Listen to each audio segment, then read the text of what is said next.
नगर पालिका टिल्दा नेवरा के सभापति प्रदीप अग्रवाल ने बच्चे को पोलियो दवा पिलाकर शुभारंभ किया। कोई भी बच्चा छूट ना जाए, पोलियो अभियान में 0 से लेकर 5 साल तक के बच्चों को 2 बूंद जिंदगी की पिलाने के लिए अभियान की शुरुआत आज से हो गया है, जिसमें व्यापक तौर पर 27 फरवरी से लेकर 1 मार्च तक देश भर में नवजात से लेकर 5 साल तक के बच्चों को पोलियो की दवा पिलाई जाएगी। एक समय था जब भारत में पोलियो से पीड़ित कई बच्चे हुआ करते थे, लेकिन पिछले 28 सालों से पल्स पोलियो अभियान के तहत बीमारी पर काफी हद तक काबू पा लिया गया है। टिल्दा के बीएमओ डॉक्टर आशीष सिन्हा ने बताया कि टिल्दा नेवरा ब्लॉक में 230 केंद्रों में 0 से लेकर 5 वर्ष तक के बच्चों को पोलियो की दवा पिलाई जा रही है। कल से स्वास्थ्य विभाग के कार्यकर्ता घर घर जाकर दवा पिलाएंगे। टिल्दा नेवरा से अजय नेताम की रिपोर्ट।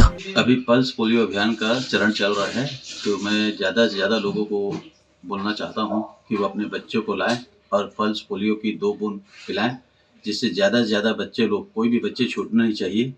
यही हमारा मिशन है। जय हिंद, जय भारत, जय छत्तीसगढ़। आज पल्स पोलियो अभियान के तहत हमारे टिल्दा में सभी जो 0 से 5 वर्ष के बच्चों को पल्स पोलियो की 2 बूंद पिलाई जा रही है। अभी बूथ में आज पिलाई जाएगी और कल 28 तारीख और परसों 1 तारीख को जो बच्चे छोटे हैं उनको घर घर में जाकर पोलियो की दवा पिलाई जाएगी। हमारा लक्ष्य हर एक साल की तरह इस बार भी 35 से 36 हज़ार के लगभग बच्चों को कवर करने का रहता है। और पहले दिन जो आज बूथ का पिलाने का दिवस है, उसमें हम कम से कम 90% बच्चों को कवर कर लेते हैं अक्सर, और हमारी कोशिश रहती है कि 90 से ऊपर रहे बच्चों को, 90% से ऊपर बच्चों को पिला सकते हैं।